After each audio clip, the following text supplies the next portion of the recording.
all this talk of drones, spyware, and online monitoring, it is as important as ever in this digital world to have control over your sensitive password and information. Guys, it's 2025. Hackers and scammers are only getting smarter. If you don't want to leave yourself vulnerable or compromised online, this year we are sponsored by Aura, who offers services such as password management, financial fraud protection, and identity theft protection to help monitor and safekeep your most personal data. More services are offered as well, though. So I've signed up for the service myself. It's simple, easy to use, and it's free to try for 2 weeks, which is enough time for Aura to do its magic. Do yourself a favor, click the link in our description, visit aura.com/SKM for Saint Media, and sign up for Aura. We appreciate you guys and shout out our sponsor. But I always thought, I mean, I don't know what the answer is, but like, isn't it possible that our kids, I think he's making an argument for the algorithm. Is it possible that the Chinese kid actually just look for these hacks and all that? Or hold on. Or is it the fact that, well, like I said, the Chinese algorithm is only curated to what these kids are looking for, and our algorithm is only curated for what our kids are looking for. So that means that our kids are actually just looking for bad bitches on sports cars? I was actually going to agree with that same point. It does seem to be something maybe like a cultural thing. Yeah. Like, because let's not pretend like the narrative isn't that Chinese kids at a younger age are more cultured, more educated, more skilled, especially when it comes to mathematics, instruments. Now, what are our kids interested in? Gaming, twerking, the cars influencing. So it does seem to almost be like a cultural thing. Like we're more geared toward that, or we're looking for that type of content out of our social medias. Man, I ain't gonna lie, we kind of fail. I mean, the youth. Yeah, man. I mean, better search habits, I guess. What's more synonymous with American culture? Twerking and sports cars or violinists? And I remember when I was studying YouTube's algorithm. They was going like, yeah, bro, we feed you whatever you play into, what you negative for. Or positive. Like, we can feed you something that you dislike, but the fact that you spend time putting your eyes on it will keep feeding it to you. Exactly. When you think, what do you think these apps mean when they ask if you care if we access your data across all apps? You know what's even sicker, bro? You could be looking at stuff that'll get you depressed on TikTok, Instagram, or whatever. No, keep feeding it to you because you keep looking at it, even if it's destroying you. They will literally regurgitate it to you.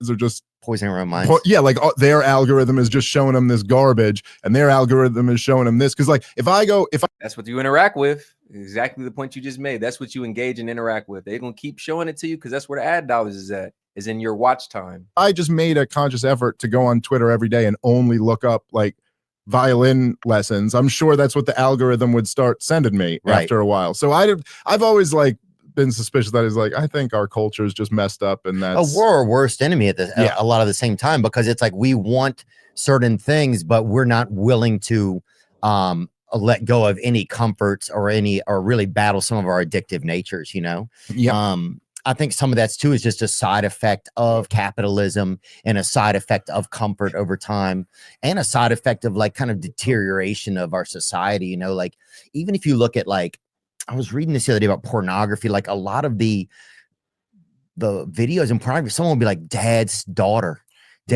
When you really think about the fact that that's how they're, you know what I'm saying? It's like there's somebody has a dark goal to tear down like the little things, like family, things that matter. You know what I'm saying? Like, so, I was wondering, I remember asking a friend about this, like this was a while ago, but it was 10 years ago or something like that. But it was like when I started noticing that, I was like, what's up with all the porn categories of like family swap and this and that? And a buddy of mine said this to me, and I thought, oh man, that kind of makes sense. But he was like, oh, you know what it is he goes, nowadays, like families are so broken up and mishmashed, and everyone's from divorces and everything, that so many people grew up with like a stepmom and step siblings. So you just be a kid, and then all of a sudden you got like these new girls who aren't your mother and sister, you know what I mean? Like living in your house. And so like that's what led to that, which I don't know if that theory is correct or not. It sounds like that dude.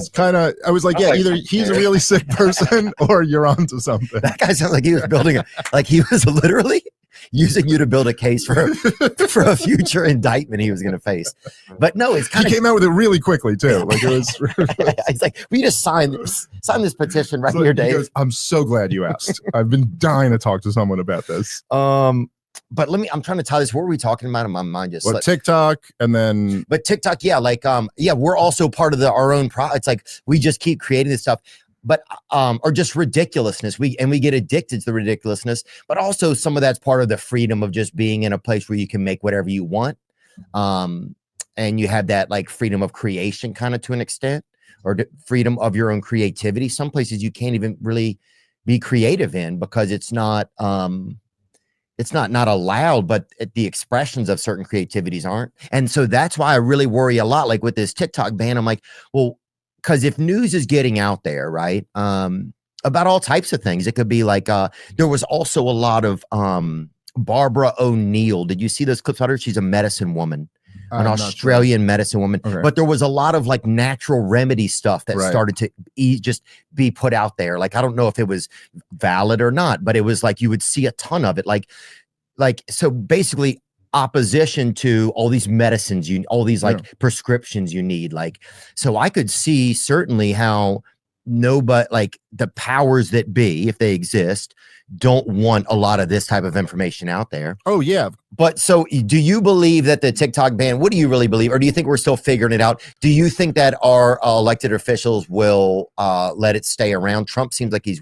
So it just sounds like they were kind of summarized. It sounds like they were kind of making the point that it wasn't necessarily Chinese collusion. It was some social media content creators and some of the information that they were releasing. If you were listening to what Trump was saying about it, he was pretty much even admitting himself. He's like, I gotta see what they're even doing this for. That's why he said, look, I'm wait till I get in there and we're gonna see what this is all about. But until then, we're gonna give them that extension. This is what this whole thing's about. Because he's like, yo, I don't even know why they're truly doing this. We're only speculating. We don't know the real case in it. So he's got to go in there, look at what they're doing this for, under what grounds, and he'll take it from there. Well, more specifically, I think the point that they were trying to leave off on was that it may necessarily wasn't Chinese collusion, but social media content creators and some of the stuff that they were putting out, because we all know the pharmaceutical industry's reach and their influence. But if you have social media content creators who practice and put out information about holistic medicine, that is a conflict of interest. And I hear your point too, but what would stop them from taking that same content, posting it somewhere else, get millions of views somewhere else? That's fair. But TikTok is already built up platform. You know how easy they say it is to go viral on TikTok. You're right. Like, bro, you could post a short on here as a new, let's say you're a new YouTuber versus a new TikTok. Bro, if you post a short on your new YouTube, you're lucky if you get 50. Bro, if you post it on your algorithm TikTok, has they expose new content creators. Saying, bro, you could get 800, 1,000, 2,000 views on your first video on TikTok. Like, you have no following, no followers, and your shit's low-key getting spins. Wishy-washy on it. He does, yes. He seems like he's not exactly clear what, and it's weird because the talk was initially like that it was a China thing, and Trump always tried. Make sure y'all like the video, guys. Do us a favor and go ahead and double tap that screen or the 3 dots up there in the corner. Appreciate the support, guys. Let's keep it going. To be the most hawkish on China, but even he doesn't really seem like he's got strong convictions about getting rid of it. My guess is that TikTok survives. I don't know if I'm right or wrong about that. Frank McCourt and someone else is going to be buying TikTok, they said. So I think the thing is that if they sell, then they escape the legislation, because basically it was saying it's because their parent company is owned by the CCP or whatever. So I have a feeling, I think that there was a real move to really censor the internet over the last few years. It seems to me like it's failed, and that they've accepted they're not going to be able to do it. As the deadline for a potential TikTok ban in the U.S. approaches, billionaire and former Los Angeles Dodgers owner, oh hell yeah, Frank McCourt's Project Liberty confirmed making a formal offer to ByteDance, the platform's Chinese parent company, to buy the social media giant's American assets. And he was going to do it in conjunction with one of the guys from Sharks. Good Evening Sharks, whatever that show is. Shark Dance or whatever. Shark Boy. No, there's a woman. Shark Tank? Shark Tank. There you go. Okay. Shark Tank. Who was it? Danny or something from Shark Tank? Oh, one of them billionaires was going to throw in. Kevin O'Leary. So him and Kevin O'Leary, I believe, don't quote me on that, was supposed to be the videos are short on TikTok, right? Isn't that the idea? Some of them now can be longer. Some of them can be, I think 90 seconds is the length on Instagram.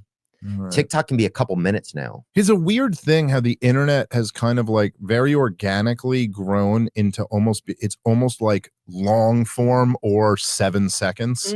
Yeah. Like there's no like middle ground anymore. It's almost like, okay, we want to hear a 4-hour conversation or give me 6 seconds of whatever you got, and then we'll do 100,000 of those. Yeah. It is kind of true, huh? TikTok videos can range from 3 seconds to 60 minutes long. Ooh. Depending on how you film or upload the video. But this also could have been from ChatGPT. I don't know. Okay, well, we know about TikTok and how they make their videos and what makes their videos so popular. So let's transition here into some of the raw reactions of not only users, but TikTok content creators and see some of the backlash, This be funny. Some of the tears. Because, boy, people lost their shit last night and early today. Overreaction is hilarious. Perfect. Let's get right into it, guys. Like the video if you haven't already. Let's keep it going. News the other day, the majority of you guys were happy about it, unlike a lot of the influencers having full. Next should be OS. So as everyone knows, TikTok is now banned in the US, and when I posted this news the other day, the majority of you guys were happy about it, unlike a lot of the influencers having full-blown meltdowns. Welfare check on a caller 10 Street. RP is saying they love TikTok and is very incoherent.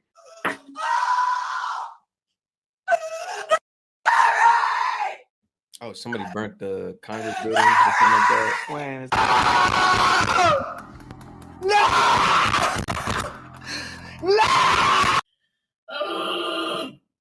You guys, I'm not okay. I am okay, but I'm not okay. I'm crashing out. My precious TikTok. You know, it's funny. I'd say this is the worst thing that boomers have done to the younger generation.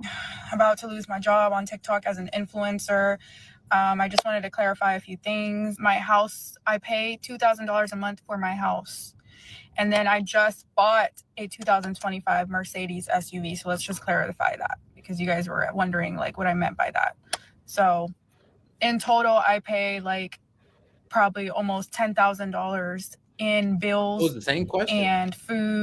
That's the same question I always pose. I'm like, yeah, what about the people who actually have their whole livelihood, who support the whole livelihood off TikTok? I mean, you could be a hater and be like, oh, well, go get a real job. But let's be real. Come on now. You're just hating.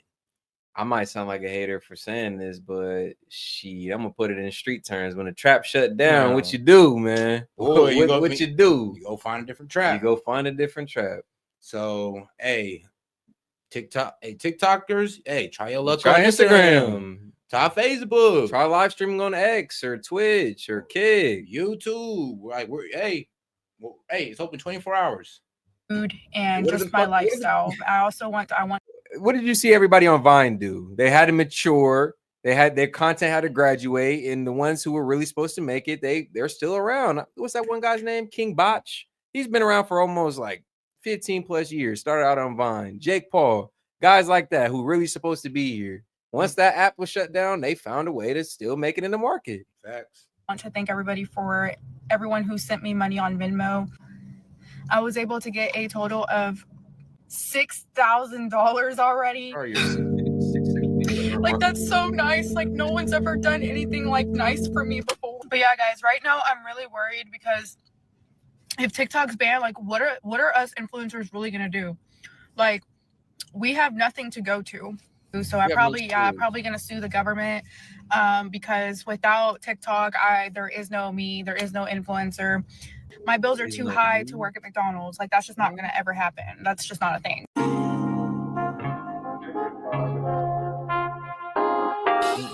Yo, not you crying. And this is where I kind of don't feel bad for these TikTokers. I'm like, all you do, you don't provide any like use to society, but you just sit there and dance and people like it. But as somebody who's in a part of this generation, you gotta take everything with a grain of salt because this is the generation of trollers. I think old girl is literally making it funny. I'm gonna be real with you. I think she's making a funny set. Oh God, but I get it. It is kind of funny. The only TikTokers I really respect are those who honestly give you some type of value, like teach you a skill, like I don't know, in finance. Even if it's a life hack, even if it's something as silly as knitting, I don't care as long as you're providing some type of value. You just dancing on camera and niggas liking that. I mean, like, sweetheart, you have no value. Oh, you trust me.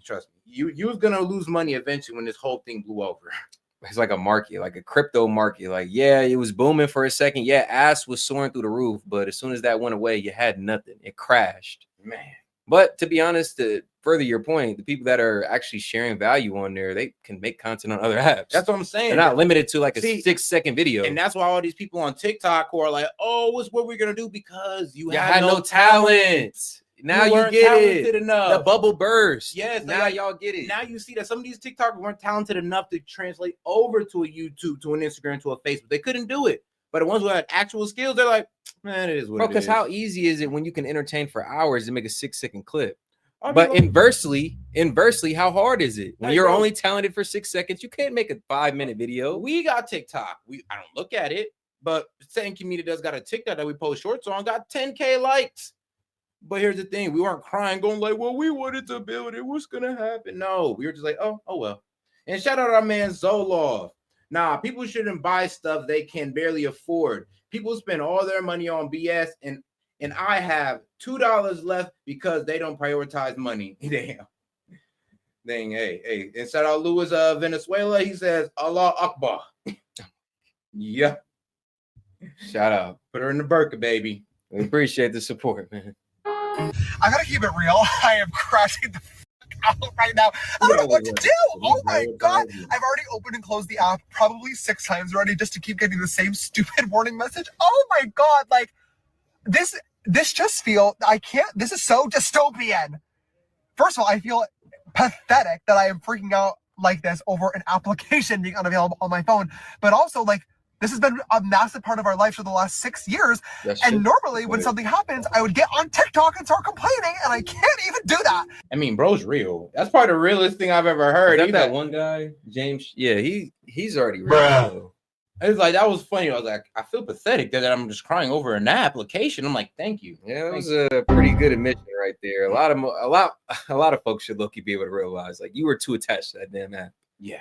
Make sure to like the video, guys. Go and double tap that screen. Let's get more people on the conversation by getting them likes up. Yeah, can't say that. I feel like disconnected. I feel cut off from the world and my community. This is crazy. This is fucking crazy. God, and I can't, like, now I'm rooting for Trump. Ew! God, like, make America great again, I guess. God. Please save me, Donald Trump. Please. I'm asking you. Please save me. Sorry, TikTok isn't available right now. Law banning TikTok has been enacted in the U.S. Unfortunately, that means you can't use TikTok. So I guess TikTok. It only gives me an option to close the app. Do not leave the fucking stream. Yeah, TikTok. If you leave. Guys, if you leave, you're gone. Wait, it popped up the moment I opened my thing. They might not. How many viewers do we have? Still says the same. Oh, fuck. It came up on this phone. How many streams? I'm sorry, but why does everybody in this video look below the age of 20? Guys, breaking fucking news. Go to Twitch. Go to Twitch. And to the U.S. government, I'm never forgetting you. Go to Twitch. Go to Twitch. See, there's other options. All right. But I go like, yeah, people do also use TikTok for streaming. This. And I'm never going to trust you ever again because you just, like that, took away millions of people's income and livelihood. And who does that? So I'm never trusting you ever again with anything. So I'm starting to give up hope that there's going to be a Hail Mary moment at the end of this that's going to save this app. So dumb coming on the internet and crying about an app. But the fact is that this has been a sense of community for me for years now. And it got me effed up for saying this. Do I wish it was banned just a little bit longer to see them crash out? No, honestly, this was a wake-up call for a lot of people. I mean, even for me, who's somebody who has no attachment to TikTok, I've realized some people were overly attached to TikTok, but not to this extent. So to watch people cry, to watch people be like, oh my God, our government's the worst for taking away TikTok. This is hilarious to see. Hilarious. Man, like I said, their tears are endless joy. And make sure y'all like the video, man. Go ahead and double tap that screen. And if you have any question, comments, or jokes, go ahead and send in a $2 super chat. We're going to read it out loud and post it to the top of the chat. Appreciate the support, guys. We are 34 super chats away from running our conspiracy hour and open up the call-in line, right? Or is it a? Yeah, it's call-in show, guys. That's the way call-in show tonight. Yeah. So it's members, just conspiracy. Yeah. Members, you know what's up. Anybody else, $5 or more will host your call. Open up conspiracy with 35 super chats. Yep. Appreciate you guys. Well, 34 now. Yep. got me through really, really hard times in my life. The pandemic, losing my job, all of that. getting divorced, like all of this crap that's happened to me in the last 5 years since I've been on here. Hours and hours and hours of time I put into creating stuff. It's been a source of income for me for going on 3 years now. First, it was just a little bit, but then it got to be more. I'm not like rich off of it, but it has significantly helped my income every month. I'm like worried about like what I'm gonna do financially. Go get a job at fucking McDonald's, because that's where you fucking belong.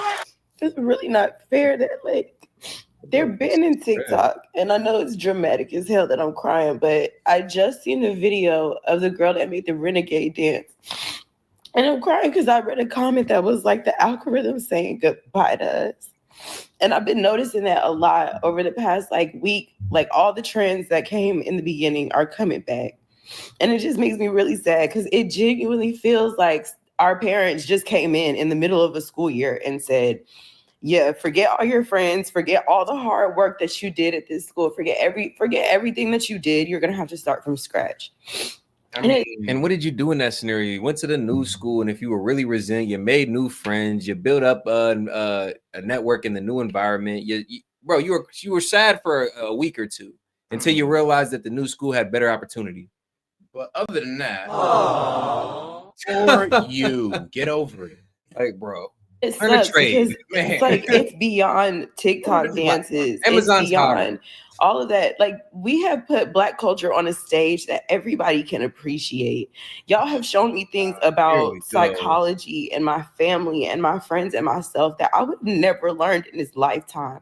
Like I don't really know. Like, and I know it sounds dramatic to say I don't know what I'm gonna do without TikTok, but like, bro. And I'll be honest, the connection she's talking about making. The network she's talking about having access to is really just the internet. It's not TikTok. TikTok didn't do anything special that no other platform can't do or no other platform in the future won't do. I mean, sweetheart, people were doing this on Reddit way before TikTok. Bro, what was Vine? Vine was the template for all this shit, bro. And I loved Vine. Vine was one of those apps when I was growing up that I was, bro. And here's the thing. She's making a point of, the community we had and all that. I'm like, oh, well, you know how much you had the Black culture. Bro, you had that on Facebook.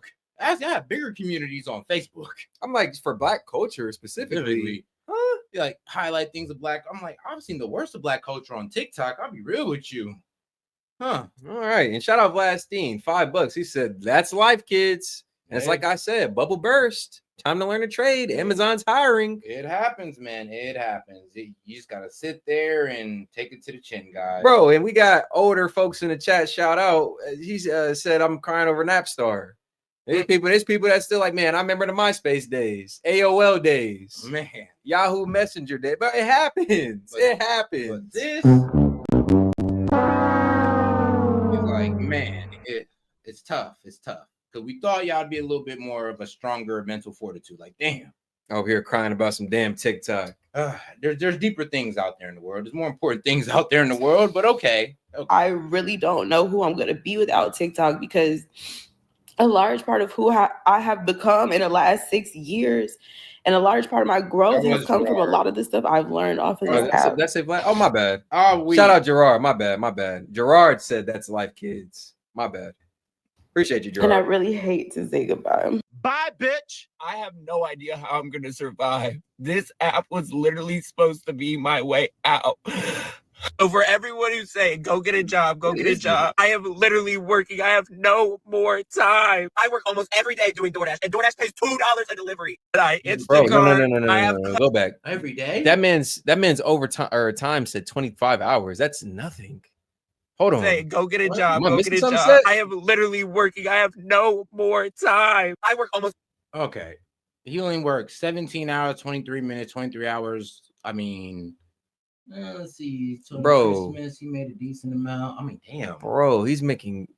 Bro, you're not working all day. There's not working all day. Bro, I know people who really work all day doing DoorDash, Grubhub, Instacart. Bro, you can make $200+ a day if you're really pushing it, diligent, if you're really in the right spots, right time, working all day.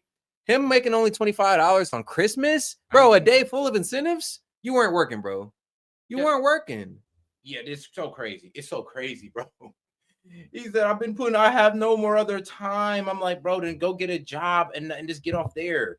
Because obviously, wherever you're at, it ain't busting enough to support you. As somebody who's like a tweener, as far as the generations are concerned, this actually makes me ashamed of the side of a certain side of myself that can identify with this generation, bro. For Generation Z, this is full effort. This is full time. It's fucking sick, bro. You remember the PBD video? They're just not willing to work as hard for as long. Yeah, you're right. You're right. Like, this is working full time for a Gen Zer. I mean, back in our day, I mean, I guess the way our old heads taught us, it was 45, 50 hours plus. That's how you survive, young G. Bro, said we were just talking about, we had a conversation off stream the other day, like when learning trades, like this is what turned a lot of 18-year-olds off. You were working 60, 70-hour weeks up front. Bro, up front. Just on the apprentice salary. Now, don't get me wrong, 2, 3, 4, 5 years down the line, you were going to be doing well for yourself. Oh, hell yeah, you're going to be up. But up front, first year, you were putting in 60 hours a week. But that's what a lot of this young generation is missing. They're missing, that hard work ethic. I mean, what's that hard work value? Yeah, the hard work value. The delayed gratification. They always want things up front. They can't sit there and just be in a trade underneath somebody and be like, all right, I got to be here for 2, 3 years. Maybe later on, I can go ahead and start making 6 figures or have my own business. This is something that I know we can relate to, and hopefully the chat can, but it's a saying, like, you got to learn how to eat shit sometimes. Yep. You got to learn how to eat shit sometimes. It doesn't taste good, but, man you appreciate it later. Mm-hmm. Every day doing DoorDash, and DoorDash pays $2 a delivery. And I Instacart. I have classes Monday through Thursday in person. I have been posting on this app almost every day for 5 years, guys. I've been posting on this app 3 to 5 times every day for the last 6 months. I've made $175 on here. In 7 days on TikTok, I have made $871. There is no job that's gonna even come close to that. Wait, what? Huh? I'm missing something. $175 on here. In 7 100 and hold on, wait. Break down your spend. Thursday in person. I have been posting on this app almost every day for 5 years, guys. I've been posting on this app 3 to 5 times every day for the last 6 months. I've made $175 on here. In 7 days on TikTok, I have made $871. There is no job that's gonna even come close to that. Oh yeah, bro. You're tripping. Your sense of reality is warped. You're tripping. I mean, your sense of reality is beyond warped. This is somebody who chronically lives on the internet. That's the problem. Every day to a job, right? And you pull up every day to a job, do your 10 hours, and you'll make that. There's entry-level jobs that offer you beyond that. Yeah, entry level. Ain't no way, G. Shout out Vlad though. I know it is Vlad this time. $2. What a baby. What a beta. Oh, beta. Yeah, facts. Be alpha male, not a beta male. My tuition is $7,000 a semester, and my rent is $800 every month. So no amount of working is gonna get that paid. Hey, well, TikTok at least paid the rent. Yeah, sure. And I do not want to be in debt my entire life. I literally don't know what to do. My next step has always been to go to the poll. So y'all see me dancing? Do not say a damn thing. The people who voted to take this app away are the people who use this app to campaign. All of their campaign posts, they posted on here. Make it make sense. Now, the reason... I mean, yeah, the Kamala was definitely on TikTok during the campaign. Biden administration, same thing. So it's like, yo, y'all use this stuff to get y'all promotion, but then y'all the same ones trying to take it out. Yep. And yeah, we're talking about the Biden administration. Nobody else. You can't put this on nobody else but Biden. Yeah, no, he said blame your boy Biden. Oh God, but guess who you can blame for bringing it back? Trump, baby. Yep. Make sure to tune in tomorrow for our inauguration stream. It's gonna be a fire one, guys. Let's keep it going. TikTok got banned in the US is due to national security concerns over its Chinese ownership and fears of data misuse by the Chinese government, but some people have other theories. If TikTok being banned does not radicalize you as an American citizen, you are intentionally missing the point, because it's not about TikTok. It's the fact that Republicans and Democrats across all legislative branches can expeditiously and unanimously pull together like never before, and probably never again, to streamline legislation banning a social media app while completely ignoring everything important to us. They can't pull together to make sure my kids don't get shot while they go to school, to fix the economy, to mandate livable wages, to kick hedge funds out of single-family homes so I can afford my mortgage again. They're doing fuck all about homeowners insurance, stealing billions of dollars from Americans, and then leaving them for debt while their homes wash away in a flood or burn to the ground in a fire. They, like every other country, can't pull together to outlaw the poisonous substances that are put into our food, creating an epidemic of obese, diabetic, cancerous Americans who need to lean on a healthcare system. They do all the mandate in way of quality of service or cost. They won't give us free healthcare. They won't invest in infrastructure or education, but all of their efforts collectively go to banning a social media app. Yep. California is on. Yep. Shout out to the Biden administration. I mean, all these problems going on in America, and y'all main focus is to hide y'all devious deeds by banning TikTok. To hide the criticism of y'all party by banning TikTok. All this things going on with the American people, and your main objective or your MO is banning TikTok. Yeah, crazy, huh? On fire. North Carolina and Tennessee washed away. New Jersey has geoplasmic orbs over it. Our kids get shot in school, and our economy is on the brink of fucking collapse. But their top priority is banning social media. That's where the effort goes. Yeah. This is Representative Michael McCall. And you may not know him, but if you're on this app, you should, because he wrote the bill to ban TikTok. But he's also done some other really interesting shit recently. So here's Mike's recent questionable activity. So funny. This is why they banned TikTok. This is exactly why they banned it, because people went out and did shit like this. Like, oh, you're going to do this? Well, let's expose your dumb ass. And this is why people hate TikTok. This is why the government hates TikTok, because we are leaning into individuals. Oh, you did this? Let's look into that. Like, what the mainstream media won't cover, we'll cover. Got y'all. And that's exactly what this man did. Recent activities, questionable activities. And I'm just like, hold on. It was this independent journalism done by TikTok content creators that I think a lot of people with influence took notice of. And if you're looking at the background, the guy who was pretty much voted to get TikTok off got $150K from Meta on March 21st, 26th, and the 28th. On the 1st of January, he got $350K, I believe, on from Meta. And then in April, and all of a sudden in April, he votes yes on banning TikTok. So I'm tallying that real quick. It looks like over $1 million that this guy probably got in donations or I mean, whatever you want to call it, before he finally ultimately voted yes on the TikTok. Oh shit. On March 3rd, he authored the TikTok ban bill. Then on March 22nd, he invested $150,000 in Meta. On the 26th, he invested another. Okay. So he authored the TikTok ban bill. He received $150,000 throughout. No. He invested. Yeah, he invested. Okay, correction. He invested. He invested $150K into Meta. Oh. So he authored the bill. It's trying to take out one of Facebook's biggest opponents and then invested into it. Because as we said, where's everybody going to go once TikTok's banned? I mean, damn. Wow. Smart move. Questionable activity. On March 3rd, he authored the TikTok ban bill. Then on March 22nd, he invested $150,000 in Meta. On the 26th, he invested another $150,000. And on the 28th, he invested another $150,000. So about 3 weeks after writing the TikTok ban bill, this man invested $450,000 in TikTok's competitor. Oh, and then what did he do once he saw his TikTok ban was going to be included with all the Ukraine funding? Well, on April 1st, he invested $350,000 more in Meta, followed by the 5th, where he invested that again. And then about a week later, of course, he voted yes on the bill he wrote. So let's call it a coincidence, Set. Yeah, that don't mean nothing. What you mean? He was just making the right investments at the right time. You know what this sounds like? You know what this sounds like? A Nancy Pelosi move. Yeah, it does sound like a Pelosi move. Sounds like a Nancy Pelosi. These politicians are beyond sick. The inside trading is crazy. Days. About a week later, of course, he voted yes on the bill he wrote. So within the span of 40 days, this dude wrote the TikTok ban bill, proceeded to invest $450,000 in the competitor, and then invested another $700,000, taking his total investment in Meta to $1.15 million.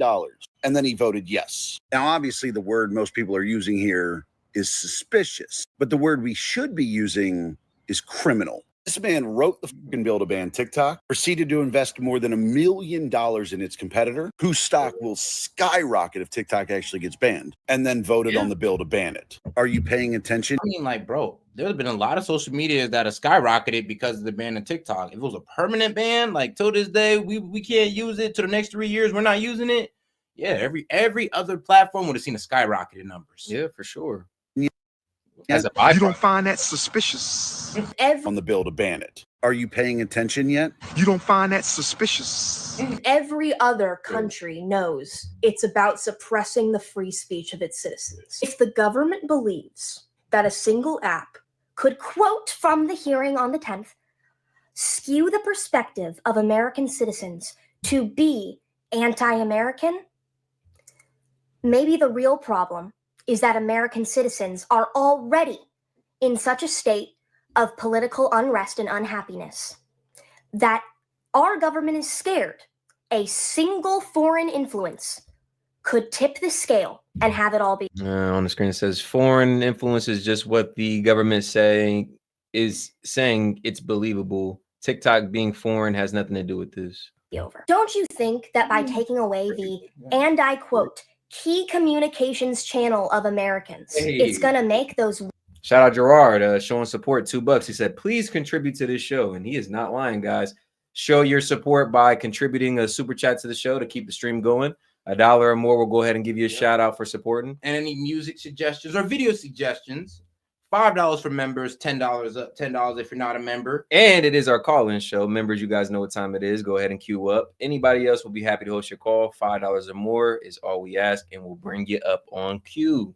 Appreciate the support. Let's go. 170 million Americans, a little more anti-American. Maybe Congress knows and understands that. Maybe the government knows that the backlash it will receive from banning TikTok does not outweigh the threats that come with its existence. Not in a matter of national security, but in a matter of being the most popular news and media outlet that the government cannot control. Maybe if this was actually a national security concern, the government would be banning all Chinese developed apps like Shein and And quick shout out, Vlad's team, $5. Foreign influence is dangerous. Look at what the USSR did to us through the 70s and the 80s. That's a good point. I mean, that is great. That's a great point. Look at the fallout since then.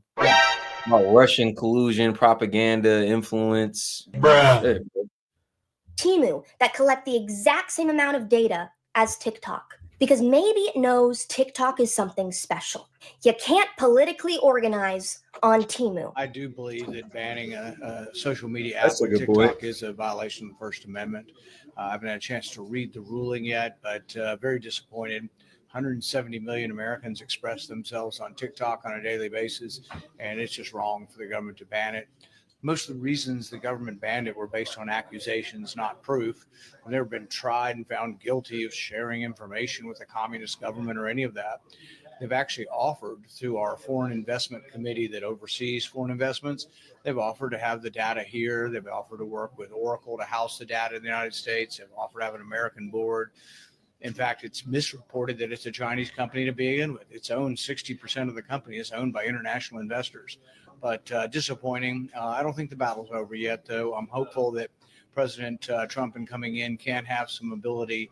It sounds like Biden left the door open, perhaps for some executive action from President Trump, and I hope that's what will happen. Now, yeah, TikTok has contributed to some people becoming more brain dead, and it's been home to terrible content and shit influencers. But let's be real, that kind of content exists everywhere on the internet and is going to continue to exist. Beyond the bullshit, TikTok's algorithms help countless small business owners grow, and it's brought some good people opportunities they might have never had. And if the ban was truly about national security, it raises questions because Meta and other platforms have had data breaches, and plenty of Chinese companies still collect user data. So is banning TikTok solving the problem, or is it just showing that the government can shut down social media apps whenever they want? What happens when they target Twitter, YouTube, or another platform that you enjoy? I don't think the issue is TikTok itself. I think it's a lack of strong, consistent privacy laws. Shutting it down sets a dangerous precedent. Instead, the focus should have been on creating better protections for everyone, not just taking away a platform that people rely on. The question a lot of these people are asking now is, will someone buy TikTok, and can they buy TikTok? And there's been interest from names like Elon Musk, Mr. Beast, Kevin O'Leary,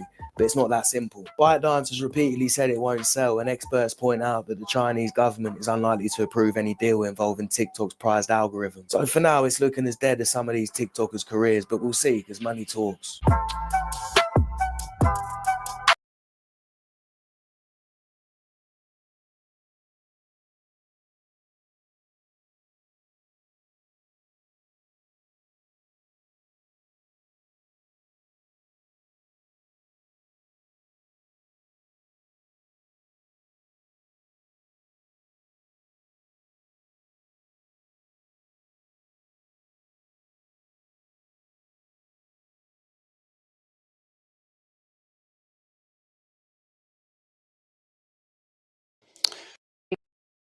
We turn to Brett McGurk, White House National Security Council Coordinator for the Middle East and North Africa. Good to have you here, Brett. Thanks, Margaret. Great to be here. We're transitioning here to Face the Nation, guys. A little conversation. It was actually a pretty meaningful conversation here. I can't remember the gentleman's name. We'll just let it play out. He's an ambassador for the South Africa. I mean, what is like for the Northern African region in the Middle East? Okay, ambassador. Full analysis here, guys. Let's do it. Israel Hamas, he's the ambassador. He's pretty much the guy who's working with these guys. Oh yeah, should be a good one. Mm-hmm. We're watching the breaking news. This is a deal you negotiated. What can you tell us about how these 3 women who've been transferred to the Red Cross are doing? Well, I just confirmed with my Israeli counterparts that they're now in Israeli custody. So this has just happened. Look, I know they're alive. I'm sure they've been held in deplorable conditions over 470 days. But the Israelis have a very good system to take them into their care, and they're going to get the care they need and be reunited with their families. It appeared that even up until this morning, it was in question whether Hamas was going to go through with this. The Israelis said they hadn't handed over the names of the captives. Why? And do we know much about the well-being of the 3 Americans that are still being held? Well, look, this deal was negotiated over a year for good reason. It's a detailed, complex arrangement to leave nothing to chance. And even up to last night, I was up until 4 o'clock in the morning when this finally went into place to make sure that everything went according to the plan. Hamas owed the list of the 3 names. That had to happen for the ceasefire to go into effect. That was delayed a couple hours. It eventually happened, and now we have the news today. You have a full ceasefire in effect in Gaza. You have about 800 trucks of aid getting into Gaza today. 800? 800 trucks of aid should reach Gaza today. And you've had the 3 girls now again, reunited, hopefully with their families, and they're now in Israeli custody. So the UN says an average of 72 trucks per day went in December, and that's been the case in January. Is there even the capacity for the Israelis to search these trucks and allow in that food? Do you expect 800 trucks to make it into Gaza today? That's why I've been in the Middle East for the last. I mean, shoot, they let out them hostages. Can these people finally get some supplies? I mean, the humanitarian aid that they've been desperately in need of for months, like you would think. Month nonstop to make sure everything is ready to go. This was not put together in the last week. This has been put together really since May when President Biden laid out this framework. He developed this framework with the Emir of Qatar and with the President of Egypt, President Sisi. He announced it to the world in May. It was unanimously endorsed by the UN Security Council. We thought we were close in August, Margaret, and then we had 6 hostages killed in a tunnel underneath Rafah. I was just in your green room talking to the mother, speaking with the mother of Hirsch Goldberg, Poland, who was killed tragically in August. And shout out Gerard, $2. Not too much to say. Just wanted to show some support. It was that incident in August when Hamas killed those hostages that we decided to flip the script. There was not a deal because Hamas would not agree to release hostages. We supported the Israelis in going after Hezbollah. They took out Hezbollah. In Lebanon. We have a ceasefire in Lebanon. We have a new government in Lebanon.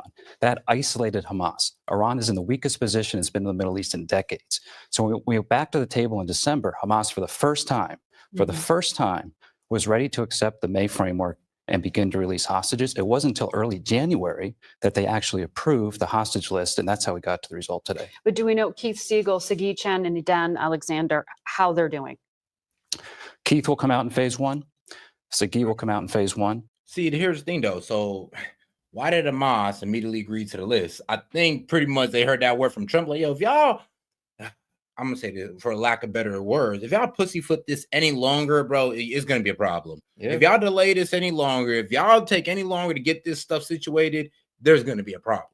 That's that's the point I wanted to make as well. It wasn't the framework, quote unquote, that Biden put in place in May. It was the threats from Trump. It was what he said. It was the impeding news of the inauguration. Like, everybody knows Trump plays ball. Like, he says something that's going to be that. It wasn't Biden and his lackadaisical management of the situation. It was Trump getting in office, and everybody knew on day one he was going to do something. And here's the thing: if it took if he did this all the way at the beginning of April, why did it take so long? Almost to the end of his presidency, days before the end of his presidency. Why did Trump have to conveniently come out and say, if y'all don't hurry this up, there's going to be a problem for it to be solved? And then subsequently, after he said it, everything started to get in motion. Like, come on, use your brain. It wasn't Biden. It was Trump. Idan was a uniformed Israeli soldier. He was phase 2, but we are committed. I think you just heard this from Mike Waltz, and we've been working seamlessly with the incoming team. I think this is a testament to President Biden and to President Trump, allowing us to work together.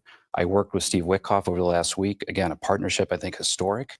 to help get this done. Trump's And envoy. we are committed. We are committed to getting Idan out as early as possible. I spoke with Adi Alexander, Idan's father, just last night. So Prime Minister Netanyahu described this overnight as a temporary ceasefire, and he says he has permission to begin fighting as needed.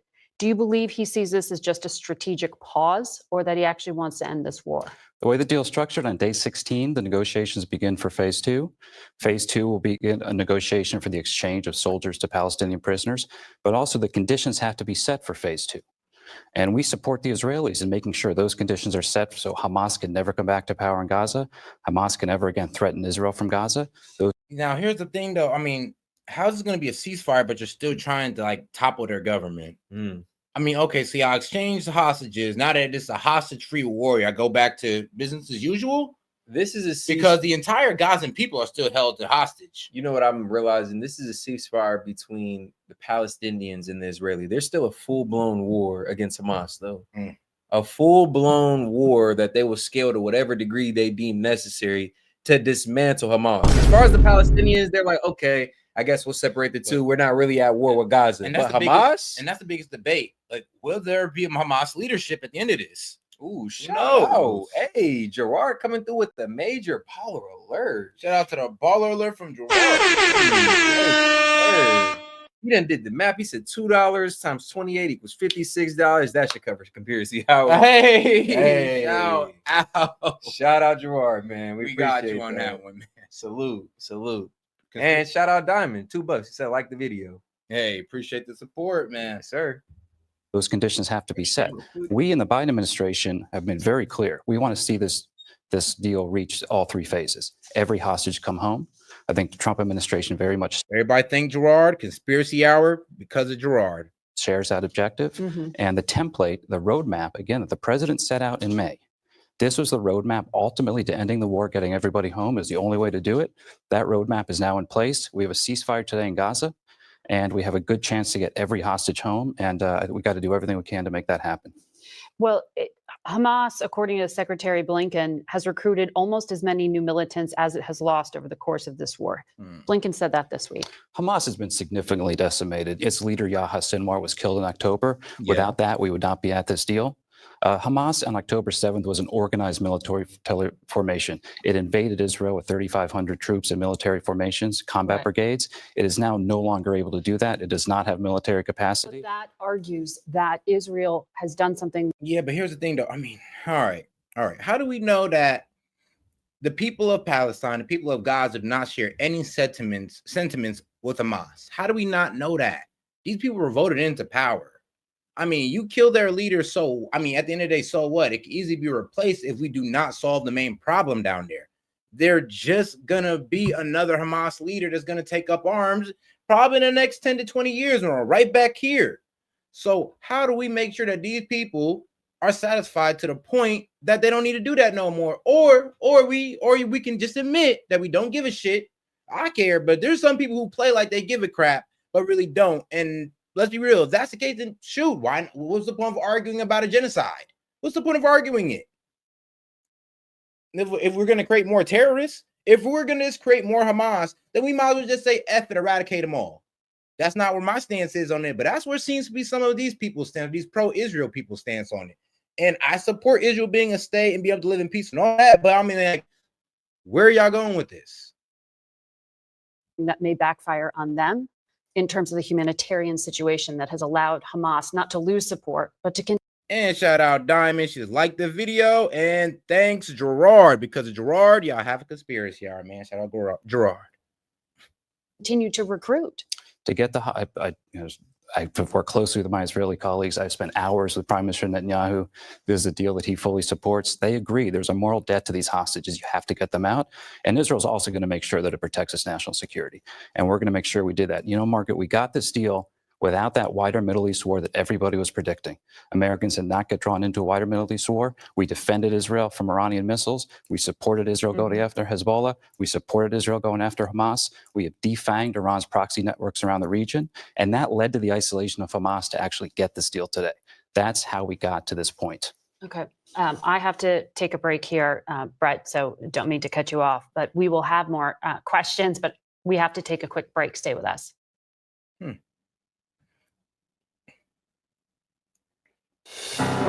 Make sure y'all like the video, guys. We got 60 y'all in here, man. Let's get us to 50 likes. Go ahead and double tap that screen. Appreciate the support, guys. Let's keep it going. With Brett McGurk of the National Security.